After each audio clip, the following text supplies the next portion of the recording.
Have you ever wondered what games you should keep or you should lose? Find out here at Purge Reviews.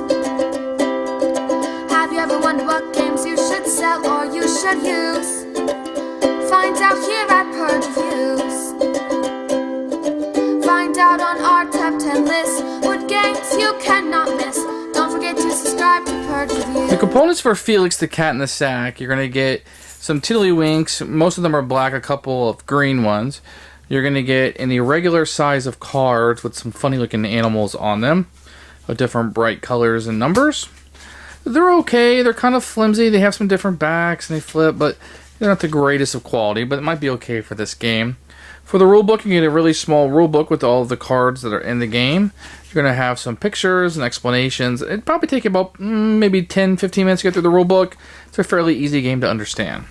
Setup for the game is really easy. The cat in the sack will go here, then 2, 3, 4, 6 for what's called the mice cards.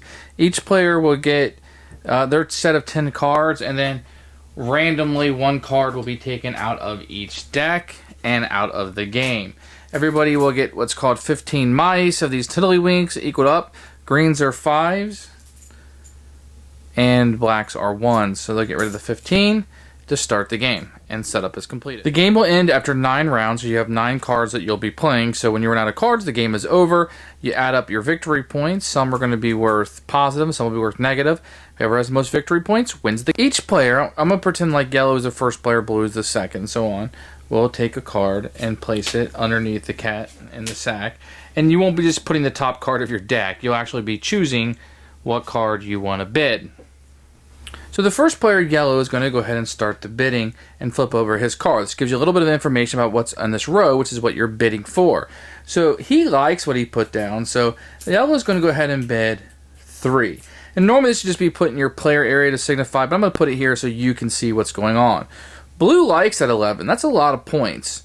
So he's going to go ahead and bid a 5 and kind of up the ante. Red's going to like it, so he's going to bid 6. And green's going to go ahead and bid 7. Now black thinks that might be a little too rich for his blood, so he's going to pass. He hasn't bid anything yet, so nothing's going to happen there. He's going to take this and get the 2 coins that he would get for that. And I'm going to push it up just to show us, the viewer, that black has indeed passed and taken the 2 coins. When he does that, blue will then flip their card.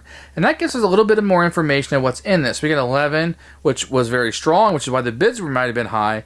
But a negative 8 brings that net down to 3. Now, we still don't know what red, green, and black is. But let's go ahead and continue on. Now, yellow thinks that might be too rich for their blood. So he's going to pass, taking back the 3 that he bid. And he's going to be able to push this up and get to 3 also. So you got the 3 back he bid and 3 additional, right?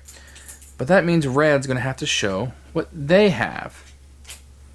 It's a dog. Now, dogs are very special the way they work. So you can have big dogs and small dogs. This is a big dog. So what he's going to do is whoever wins this, he's going to scare away the most the highest numbered cat. So in this case, the 11. So he will scare this away at the end of the round if this continues to be the highest one. So we're going to be stuck at negative 8 plus whatever green and black is. So that's going to be pretty scary. So I think that this player, the blue player, is going to go ahead and bail. He'll take back his 5 bid. He's going to be happy getting 4 additional coins. So he's going to take his 4 coins and go home. He's not liking where this is. Now, green has a little bit more information because he knows what's behind this, but they ended up bailing on us. So we still have 2 people in, and let's say he also bails, flipping over the next card, which will be green's card. That's a negative 5. So not a very good turn. The last bidder we have is here, so 5, 6, 7. He's going to pay his 7 bid, and whoop. There was a 15. So the dog is going to run off this 15. See you later, alligator. And then the green player will get 11 minus 8 minus 5, so a net of negative 2 points. And he will pay $7 for the privilege of taking those negative points. So not a very good turn for green. And then what you do with the next round is the next person becomes start players. Oops, sorry. So we'll go ahead and line this back up. We'll put a blue, a red, a green, a black, and a yellow. And we'll start the bidding all over with blue and gives you a little bit more information. So what you're going to get here is a game where you're kind of bluffing. You don't really know. Each deck has eliminated one card, so you can't even really count cards and know what's left in somebody's deck and what could potentially be there because there's always a little bit of that unknown, which helps it work as a game, but doesn't help you as a deduction game at all because you don't know what's going to be there.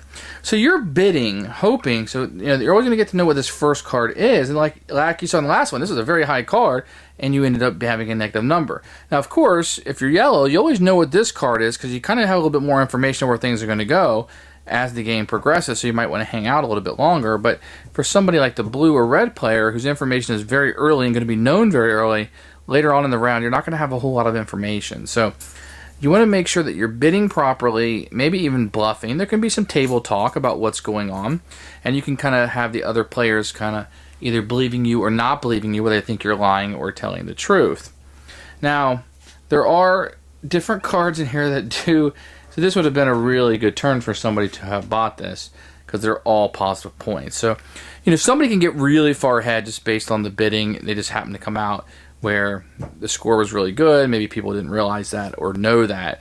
The bidding can get actually very, very high.